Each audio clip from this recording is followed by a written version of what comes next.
सुभाष चंद्र बोस जब इंग्लैंड गए थे आईसीएस की परीक्षा देने के लिए, तो आप त्याग को क्या समझते हैं? तो आप इस चीज़ को थोड़ा सा समझने की कोशिश करना, त्याग आपको ऑटोमेटिक समझ में आ जाएगा कि सुभाष चंद्र बोस जब इंग्लैंड लंदन जब गए थे वहाँ पे एग्ज़ाम देने के लिए आईसीएस का, तो क्वालिफाई भी कर लिए थे, पास भी कर लिए थे। उसके बाद उन्होंने छोड़ दिया क्योंकि उनके पिता उस चीज़ से बहुत नाराज़ थे। तो उनका एक बड़ा भाई जो था सुभाष चंद्र बोस का, उन्होंने पत्र लिखकर बोला कि आपने जो जॉब छोड़ा है, नौकरी जो छोड़ी है, उससे पिता थोड़ा सा नाखुश है। तो बदले में सुभाष चंद्र बोस ने एक छोटी सी बात लिखकर भेजी थी, मात्र छोटी सी। उन्होंने कहा कि इंग्लैंड के प्रति नौकरी कर मैं उनकी वफादारी की कसमें नहीं खा सकता, और कसम अगर मैं खाता हूँ तो कहीं ना कहीं अपने देश के साथ मैं गद्दारी करता हूँ। और ये बिल्कुल मैं नहीं चाहता कि मैं अपने देश के खिलाफ विरोध करूं या देश के अगेंस्ट में जाके मैं कोई कार्य करूं, वो मेरे अंदर से नहीं होगा।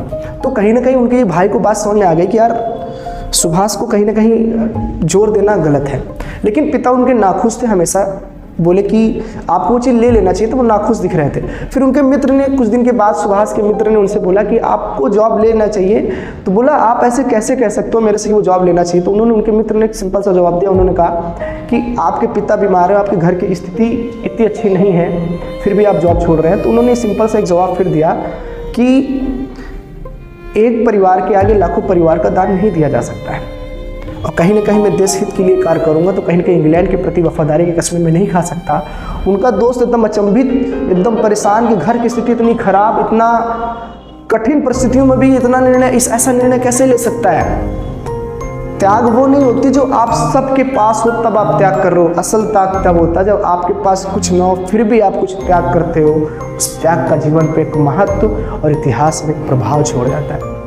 तो सुभाष चंद्र बोस ने जो निर्णय लिया, वो निर्णय कठिन परिस्थितियों में लिया, लेकिन फिर भी उन्होंने अपने देश के हित के लिया। अपने परिवार को कहीं पीछे छोड़कर सबसे पहले अपने भारत माता यानी कि भारत को आगे की ओर देखा, और उन्होंने अपने परिवार का न देखकर देश की भलाई की ओर चला। तो कहीं ना कहीं सुभाष चंद्र बोस को इसीलिए युवा का प्रेरणा और बहुत ही संवेदनशील व्यक्ति मानी जाती है, और जो काफ़ी अच्छे हैं अपने युग के लिए, और ऐसे ही व्यक्ति को होना चाहिए। त्याग परिस्थितियों को देखकर नहीं की जाती है। अच्छी परिस्थिति में अगर त्याग करते हैं तो कोई अच्छी त्याग नहीं होती है। त्याग तब करना चाहिए जब आपके पास कुछ ना हो, तो उस त्याग का महत्व होता है।